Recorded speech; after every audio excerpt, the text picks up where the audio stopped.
acne might be the only thing on this planet that benefits from ignoring your problems. What's up, guys? Welcome back. So you can see I am sans makeup today, and that is because we are going to be talking all about acne. More specifically, my acne. My history of having lots of acne, how I got rid of it, and how I maintain those results now and into the future. I'm going to try really hard to keep this just to acne and not go into my full-blown skincare routine because I have so many skincare routine videos on my channel. So, I'm also happy to say that this video is just casually sponsored by Cureology. Just casually sponsored. You guys, I finally made it. I've been using Cureology for so long. I feel like I've been using it almost since it hit the market. I was just so excited about a custom acne product that wasn't this just one size fits all, like burn it to the ground treatment. We'll get into Cureology later in the video, but I just wanted to go ahead and let you guys know because it's an exciting turn of events for me. And I also have a video that I will allude to at various times in this video all about skin picking. And I highly recommend watching that as a supplement to this if you do self-identify as a skin picker in any way. I am definitely a reformed skin picker. I don't know, the comments on that video are very positive. It seems to be very helpful for a lot of people. So hopefully that can help you, and I won't have to go into all of that necessarily in this video. So I want to start by talking about my actual history of acne. I started getting acne when I was 11 years old, and my immediate reaction to it was to get really close to the mirror and pick at it because I am just kind of a meticulous person who just needs to do something about something in the moment. I have a really hard time leaving things alone. And I think that realizing that about myself probably did a lot for working my way out of those habits, but all that to say, those habits carried through all the way till adulthood. And I'm actually really lucky that I didn't end up with a lot of scarring because I was very cruel to my face for a long time. So to begin to heal, I was probably I think I was 30. I hit 30 and there was just something that smacked in my brain that was like, look, you've had acne for way too long. This is unacceptable. Let's figure it out. I didn't care how much it cost. I didn't care what it involved. I was willing to change any part of my lifestyle to just get the darn thing fixed because I was so tired of having acne and basically having inflammation all over my face. It was scabs, it was redness, it was just always this nasty cycle because it wasn't just acne, it was also me picking. So I went to my dermatologist and I talked to her about kind of all the issues that I was having, and I also started doing a lot of research myself because I don't just have skin issues, right? Skin issues are often a signal for other things going on in your body. It's sort of how your body tells you that something's wrong or various things are wrong.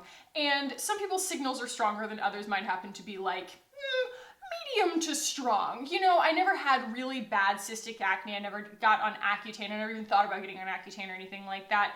Mainly because I knew that half of the issue was that I couldn't leave anything alone.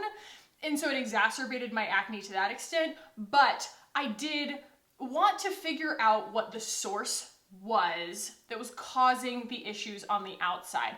And I bought a book called Heal Your Face. I wouldn't necessarily recommend it. You can pretty much just Google diagrams of what parts of your face correspond to what parts of your body that there's something wrong in.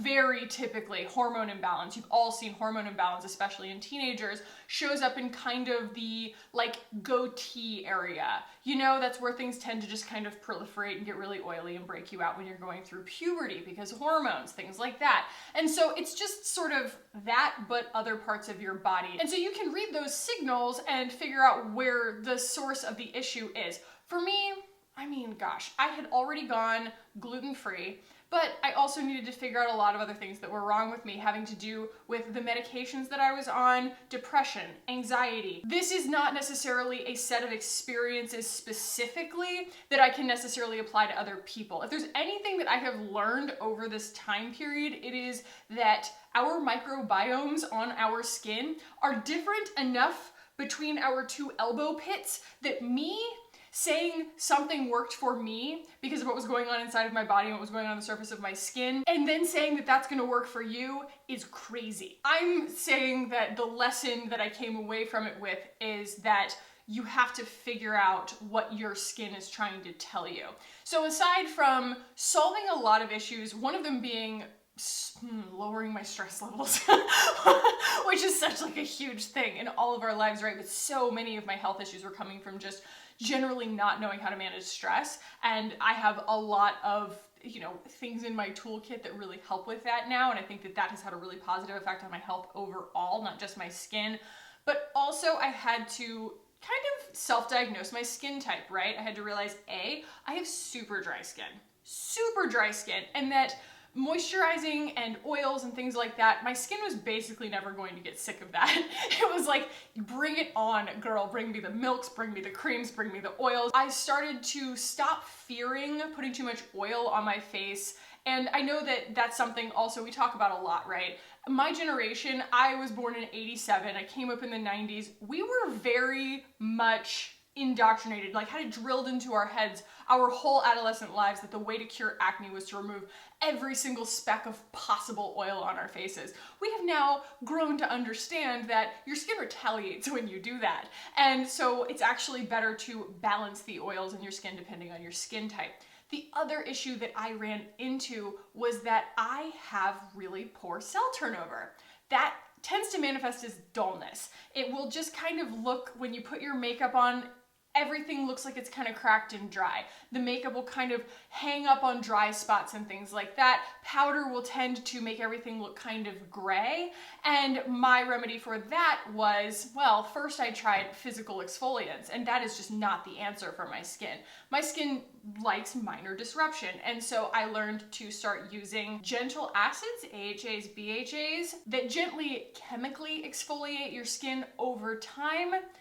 I learned that that was what my skin appreciated more. Essentially, this is just my completely unscientific understanding of poor cell turnover, but basically it's like my skin was just building up a layer of dead skin that it wasn't shedding. And so things were getting caught in there, and it was causing me to break out, it was causing me to get cystic acne, and there were also a lot of ingredients in my products that I didn't totally understand that may have been having an effect on my skin. I'll get to that in a second. Past the point of understanding my own skin and sort of self-diagnosing, I also, like I said, went to my dermatologist. And I said, look, I get it. I have dullness, I have acne, I have this darkening that's very unfamiliar to me. Like, I don't know why this is happening. Why do I have like a freckle mustache? She's like, you have melasma. And I was like, what's melasma? She's like, it is a hormonal darkening of the skin that is exacerbated by sun exposure. Hello, I live in Austin, Texas, and I was really being irresponsible with wearing sunscreen. And so she put me on pretty much the most basic peel for a 30-year-old, the VI peel. It is a clinical peel. It is stronger than the fruit extract peels that a spa would do, I guess. I don't know everything about this, but there also exist much stronger peels that can do wonders for very severe sun damage and things like that, which I just didn't have. Basically, what I told my doctor was that I needed a restart. It was like a hard restart for my skin to do that peel. That first peel, every peel afterwards is cool, and you guys are catching me at the end of summer right now, and so most of my pigmentation is back. It's just hard to do peels in the summer because you really should stay out of the sun for a couple of weeks afterwards. But in my mind, the way that I saw my skin was just that I couldn't tell whether what I was doing to it topically or eating or whatever on my own was helping or hurting, because I didn't know how much garbage was living under my skin. I didn't know if when I broke out, it was because something was working and it was pushing things out, or whether it was horrible and it was breaking me out because it was inflamed and I was like allergic to it or something. So that peel helped hard restart my skin. And honestly, you guys, at least the one that I got, the VI peel, it literally will peel enough layers until it just shoves everything out. It's crazy. Like, don't touch it. You don't want to, like, if you're a picker, just, I don't know, don't look at a mirror because it's going to peel like crazy, and it's going to peel for longer than you think it will, but it is so satisfying. It is just so incredible because it truly is like this total cleanse of all of your pores. It's phenomenal, and it gets rid of all of your pigmentation. It's incredible. You feel like a brand new baby afterwards. And so I watched all this acne and all of these old zits that were leaving these like red marks, and like, you know, I have one right here. That's a zit that's been gone for weeks, but it just leaves these like pink marks on my skin. All that'll go away when I get a peel. That allowed me to be able to then start using skincare that I believed would work, but that I could then discern the results and say, is this working, is this not working? Because I know that it's not some kind of old crap living underneath my skin. So I started using Sunday Riley. Sunday Riley worked for a while, but I do think that as I refined my ingredients preferences, I kind of moved past that in a lot of ways. I do still use a couple of their products, but I've moved on to ones that I like better. So that was how I initially approached clearing my skin, and I had to completely retrain my brain, and I think it was very easy for me to retrain my brain after spending that much money on peels, because it's not a cheap thing to do, but there's something about investing that money that makes it really hard for you to go and get in the mirror and pick your face again, because you're like, I'm not going to just throw these results in the garbage. That really helped shift my mindset to be more mature about how I decided to approach breakouts. I was like, okay, I'm going to try for the first time in my life not touching this. And do you know what I found out, you guys? If you leave a zit alone, it goes away. I had no idea. I had never done it before in my entire life. I had never tried that. I could never resist, and it does. Eventually, a zit will go away on its own, and it does. Granted, it benefits from some help, and I'm gonna get into that in a second, but it will go away on its own. And that was just such a dumb thing that I had to realize, but it was an amazing realization, because I started to realize that acne might be the only thing on this planet that benefits from ignoring your problems. Because I even have one sitting right here that's just kind of underneath the skin. There's literally no possible way that mashing it would do any good, because it's so far away from the surface, and it's probably never going to come to a head, and it's probably just going to completely go away on its own.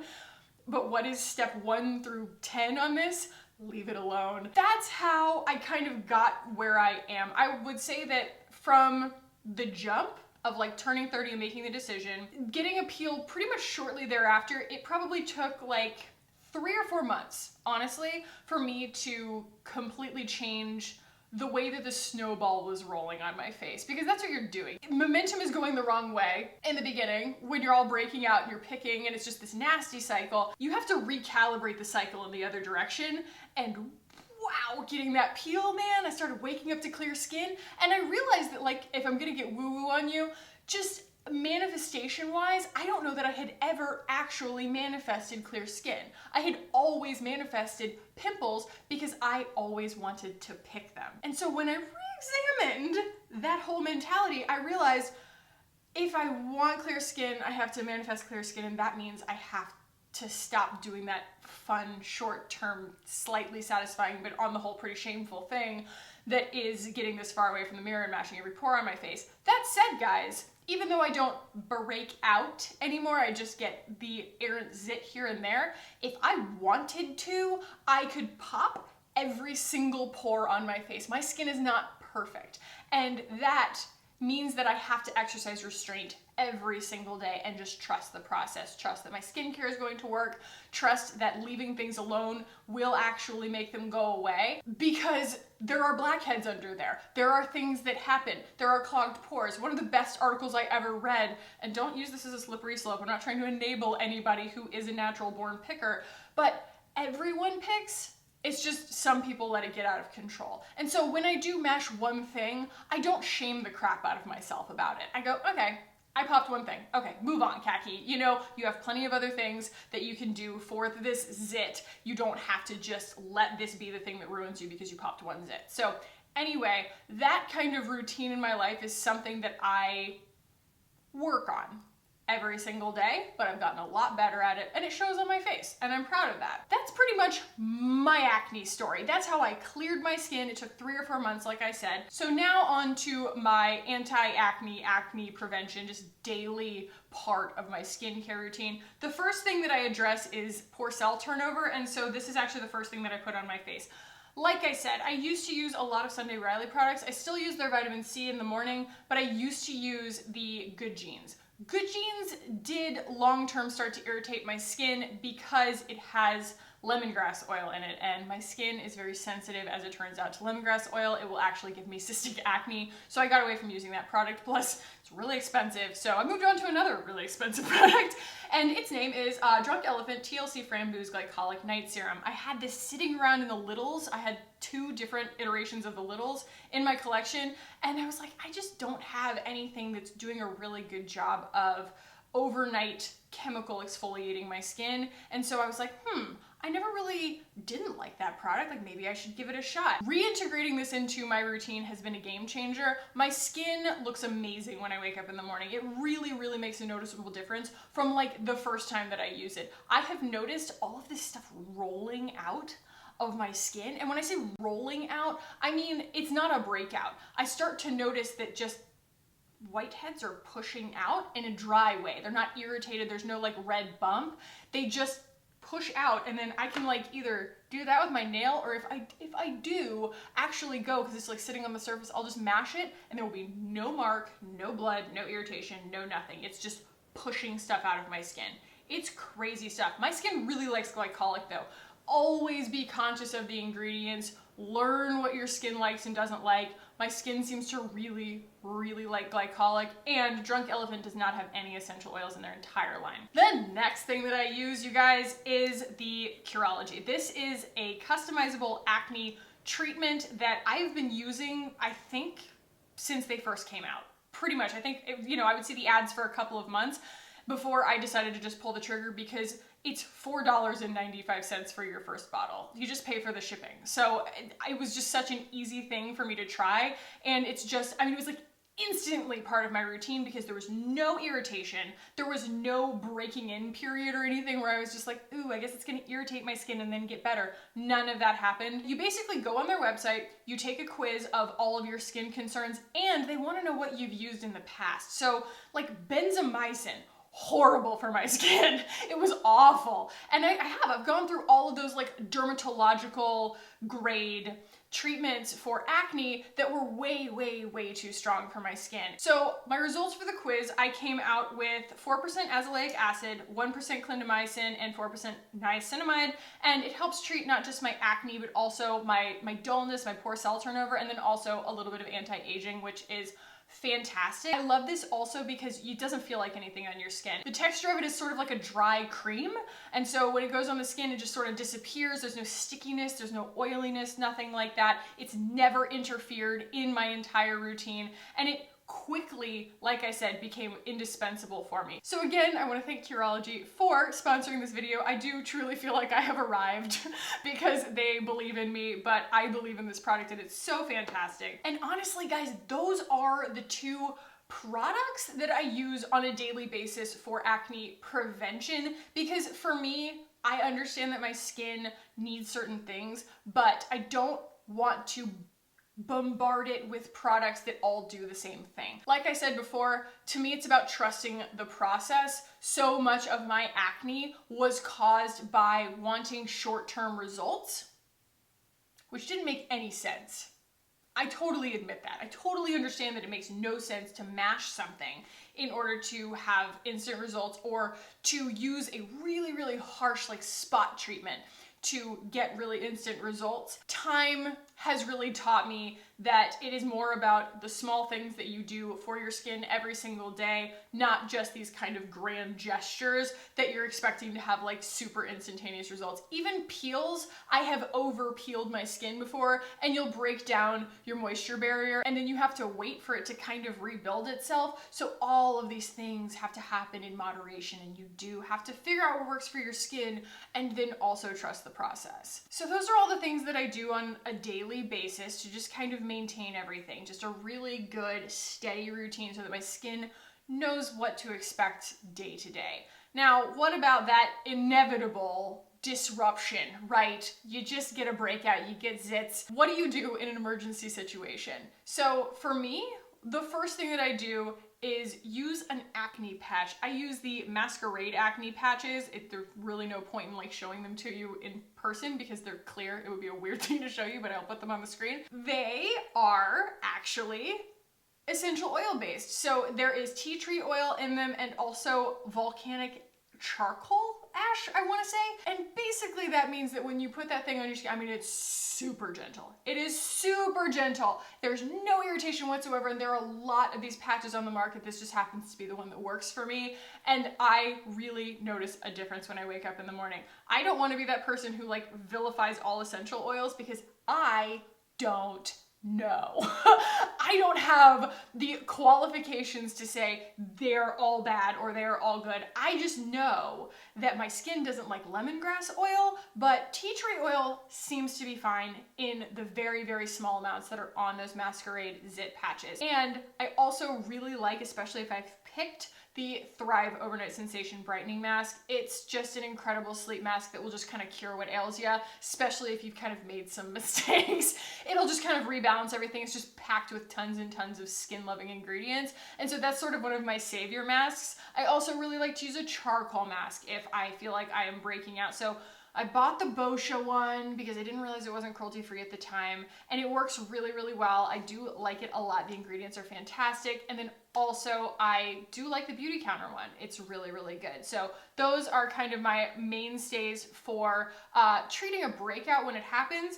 But the other thing, and you guys ask me about this a lot, device-wise, I can't emphasize this enough. I don't have the plug with me because I don't want to just like flash you guys in the face, but this is the light stim for acne. This is like $160, I want to say. Ooh. Sephora VIB sale. I don't know. It might not be eligible for the sale, but still.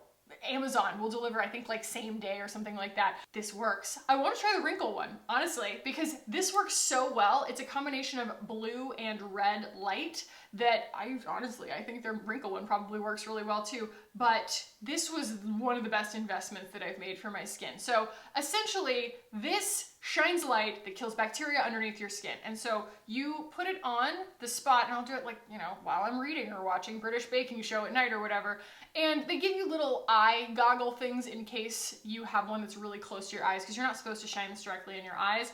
But there is no limit on how long you can put this on your skin. There's no burn risk or something like that. So if you have one really big annoying zit and you want to smoke that thing, you can let this thing run as many cycles as you want. It beeps, I think, every 3 minutes, and it'll run before it auto turns itself off for 30 minutes. So I think it runs for 10 cycles.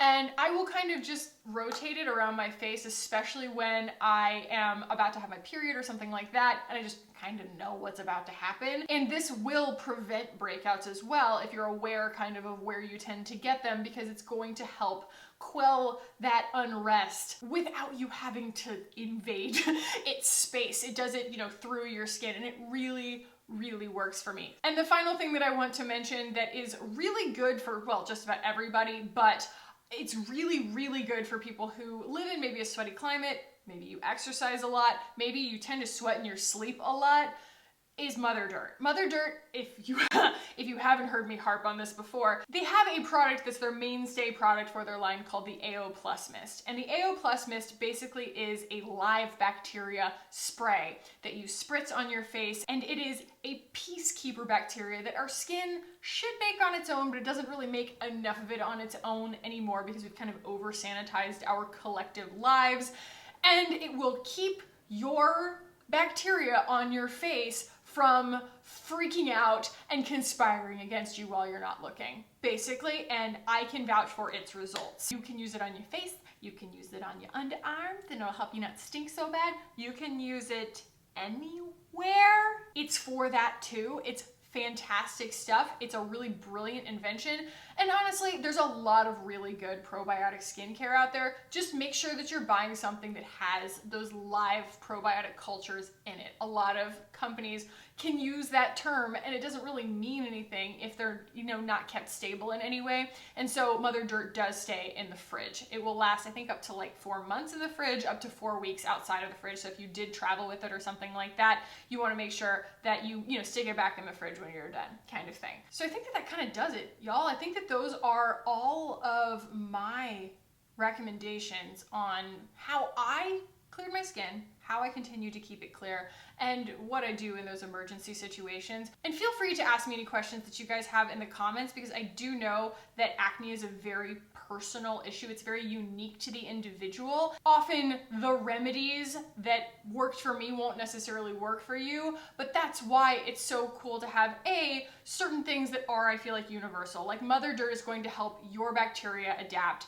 The light stem for acne is going to help pretty much anybody. And also, I just think it's so fantastic that Cureology offers a customizable acne product. It's not a one size fits all. We've all done the proactive thing, you know, some system of like 5 products that are just burning your face up. How would we ever expect, with as different as we are as individuals, that one thing was going to actually be a miracle for everyone? I love the idea of it being customizable, and it really genuinely works for me. So I hope that you guys appreciated this. If you did, go ahead and give it a thumbs up. If you want to keep hanging out with me on this channel, guys, hit the button down below and subscribe. I would love it if you did. Thank you for being on this journey with me. So many of you guys watching today have been with me since I had really bad acne. It really wasn't all that long ago. So I hope that you appreciate this giant roundup of my history. And thank you guys for watching. I love you so much, and I will see you in the next one. Bye, guys.